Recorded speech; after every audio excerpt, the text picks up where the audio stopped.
Hi guys, welcome back to my channel. So it's me again, your teacher Jen. So alam ko na kita nyo na or narinig nyo na yung bago about new format no, bagong downloaded no, new format ng SF10, previously known as Form 137 no, for kinder. I think grade 4 and grade 7. So nagkaroon ako ng initiative na to make this automatic, no? Kasi nag-decide dito na gamitin na lang itong bago na 'to 'no, pero may solusyon dapat, may ginawa dapat na solution para hindi masyadong ma-burden na naman yung mga teachers. So, pinakamabilis way na solution is to make it automatic. Although may option naman doon na yung mga tapos na ay pwede mo naman itong gawing attachment or attach, pero kasi gagawin pa rin ito ng susunod na school year 'no, na maba-blank yung unahan and then yung susunod sa kanila na magsusulat 'no. Kaya nag-decide na gamitin na lang ito but using this automated format. So ito nga po yung ginawa natin. Yan, katulad nito, i-open ko lang 'no. So I name it as new SF10. Okay, so palitin ko lang konti para makikita po ninyo 'no.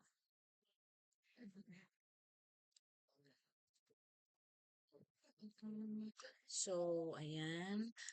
Liitan ko lang ng konti para makita lang ninyo, no? Mm, So, ito. I-stretch ko lang. Ayan.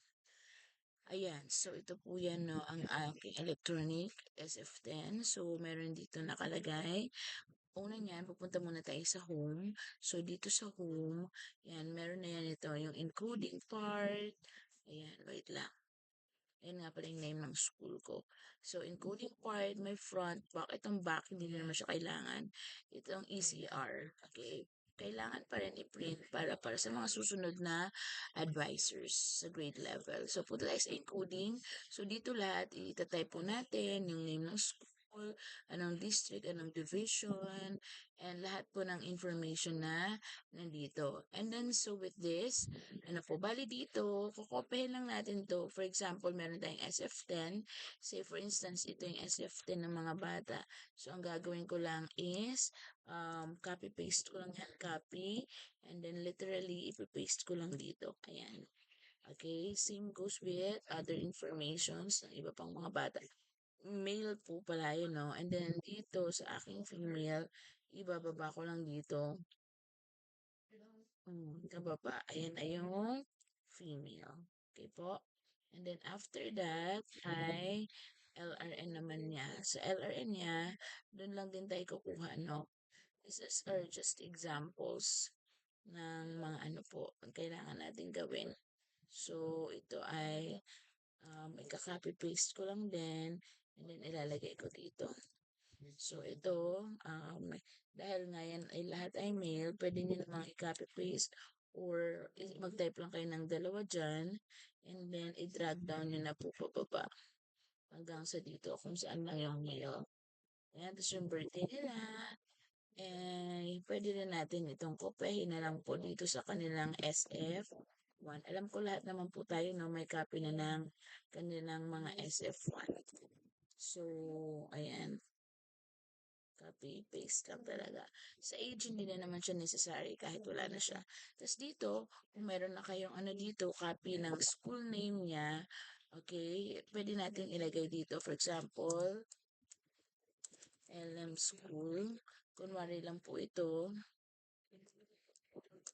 Yan. Tapos yung address niya, lagay ko na lang din muna ng Taguig City just for this tutorial. For example, siya ay Mano. Tapos yung citation is with honors. Ayan, kung PPT passer siya, kung hindi naman. Yan, nakikita nila dito automatic na siya, no?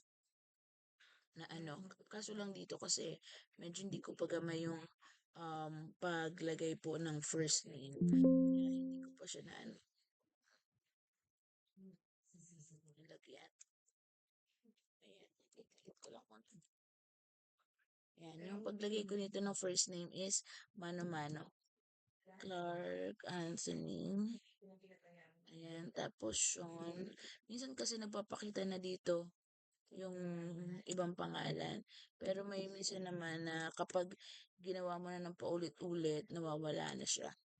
For instance, ganyan lang, no? Tapos yung iba, gawin nyo na lang po. Tapos, I'll go back to home.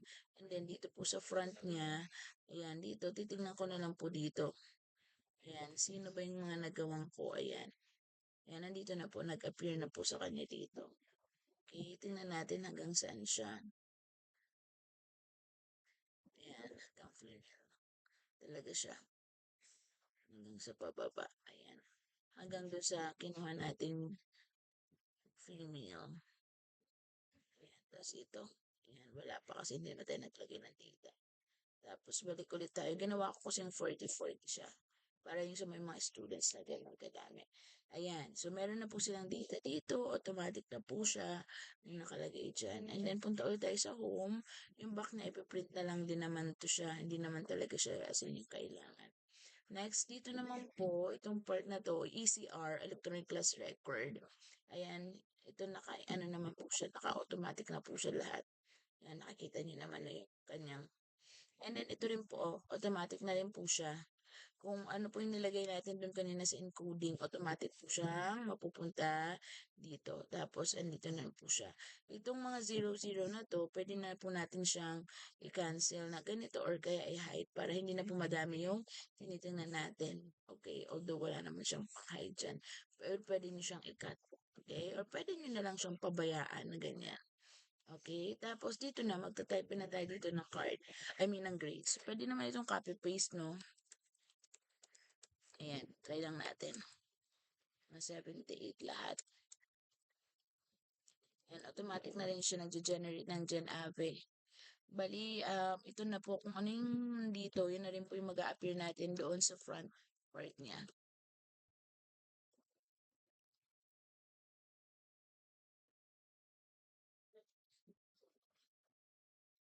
Ayan. So, dito makikita natin, tingnan nga natin kung meron na siyang, meron na dyan automatic doon sa baba. Meron na siyang SF10 lahat po dito. So, yan. Si Mape lang po, yung mayroong Gen Ave. So, hindi na magkakamali si teacher kung lalagyan pa ba or hindi. Kasi automatic na dito mag appear no? Kung hanggang saan lang yung mayroong general average. Tapos, dito na rin po ay multiplied lang po siya sa ilang subjects na 2, 4, 6, 8. Hindi kasama yung music and arts sa total Gen Ave. Tapos nakalagay na po dito kung ano yung remarks ng bata, past, and then promoted. So, dito sa baba, wala na po yan dyan kasi nga, hindi na naman po siya kasama for grade 7. Tapos, pipirma na lang si advisor. So, ito po yan. Alright, so kung may tanong po kayo or may inquiries po kayo, if you want to avail this template po, can you please comment down below and then usap po tayo. Thank you very much and God bless everyone.